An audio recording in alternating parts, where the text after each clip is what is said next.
নমস্কার। আজকে আমি পিঠে বানাবো। তার জন্য এখানে কলাই ডাল নিয়েছি।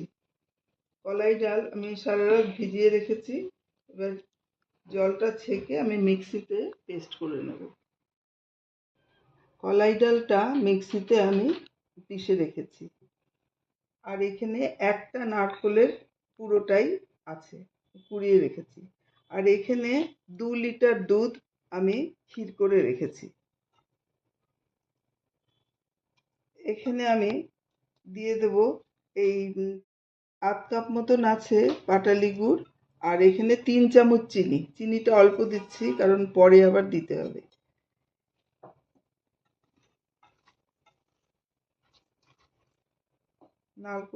নারকেল কোড়াটাও দিয়ে দিলাম। আমি এটা চুলোতে বসিয়ে ভালো করে পাকটা দিয়ে নেব।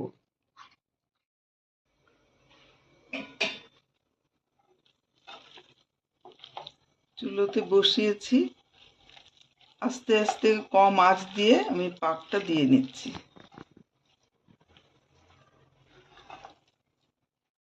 নারকেল, ক্ষীর, চিনি আর গুড় দিয়ে আমি পাক দিয়ে রেখেছি সন্দেশের মতন, যাতে গড়া যায়।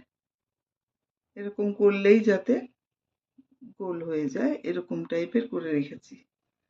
আর এখানে দিচ্ছি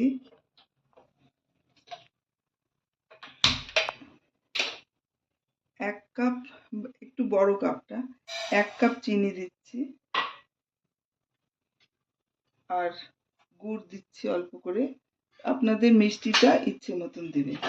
আর এর মধ্যে জল দিয়ে দিচ্ছি, একটু ডুবো হবে আর কি। এই দিচ্ছি জল। এখানে আমি এই চ্যাপটা চ্যাপটা করে এরকম করে গড়ে রাখবো। এগুলো গড়া হয়ে গেছে।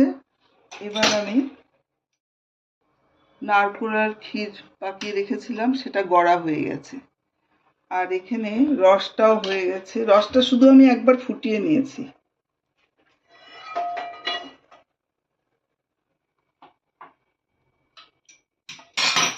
এখানে আমি বেশ কিছুটা তেল দিয়েছি, গরম হবে। বাটা কলাই ডালে আমি অল্প একটু নুন দিয়ে দিচ্ছি। আর খুব ভালো করে এইভাবে ফেটিয়ে রেখেছি আমি, যাতে এটা একটু হালকা মতন হয়ে যায়। দেখুন, এখানে জলের মধ্যে দিলে পরে যাতে উপরে ভেসে ওঠে, তবেই এটা হয়ে গেছে। দেখুন, এটা তো হয়ে গেছে। এবার তেলটা গরম হলেই আমি ছাড়তে পারবো। এবার আমি একটা করে এর মধ্যে ভালো করে চুবিয়ে, তেলটা গরম হয়ে গেছে, এবার দিয়ে দেবো।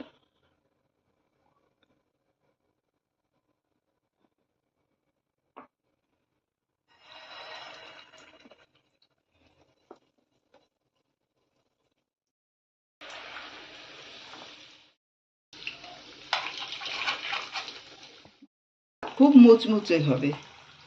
মাঝে মাঝে আঁচ বেশি করে দেবেন, মাঝে মাঝে কমিয়ে দেবেন। দু সাইডটা যাতে ভালো ভাজা হয়, তবেই খেতে ভালো লাগবে।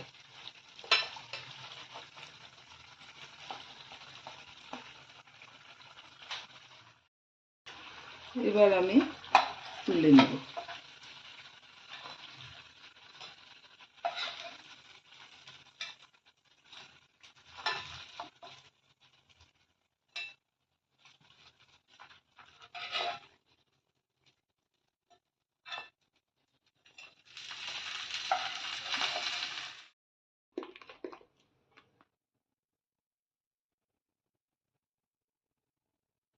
এইভাবে ভালো করে উপরে নিচে বেশি করে ব্যাটারটা লাগাতে হবে, তারপরে ছাড়তে হবে।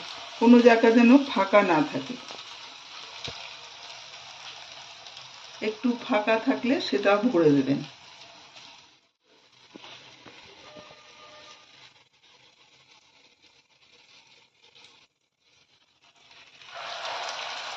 নিচেও যেরকম ব্যাটার থাকবে উপরেও সেরকম থাকবে।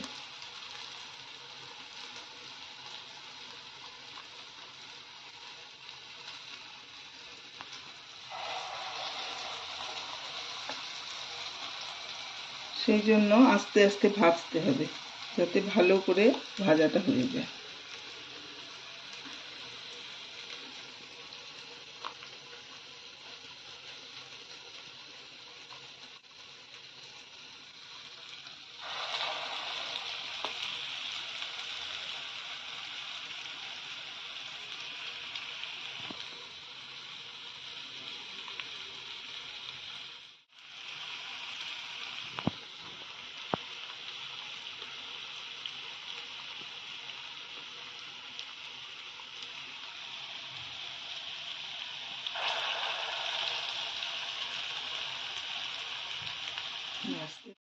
আঁচটা কম করে দিলাম আর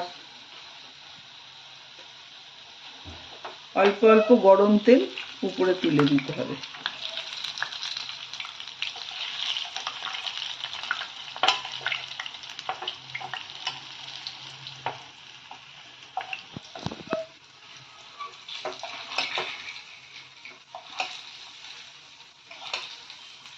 তাহলে ভাঙার ভয়টা থাকে না। উপরটাও ভাজা হয়ে গেলে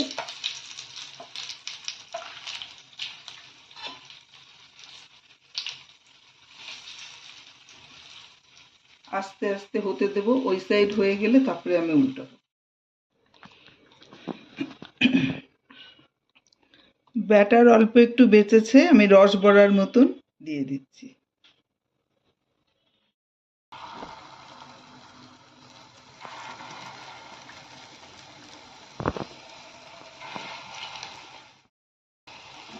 গরম তেলে এটা দিতে হয়। তেলটাও গরম হয়ে গেছে, এবার হয়ে যাবে। এই রস বড়াগুলো দিয়ে দিলাম রসের মধ্যে।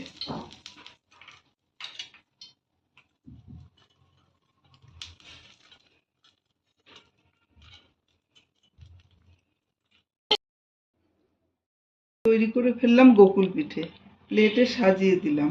আমার মা এভাবে করতো, কিন্তু আমার মনে নেই যে পরিমাণটা, খালি বলতো যে ক্ষীর বেশি হবে আর গুড় বেশি হবে ভেতরে, সেইভাবেই করলাম।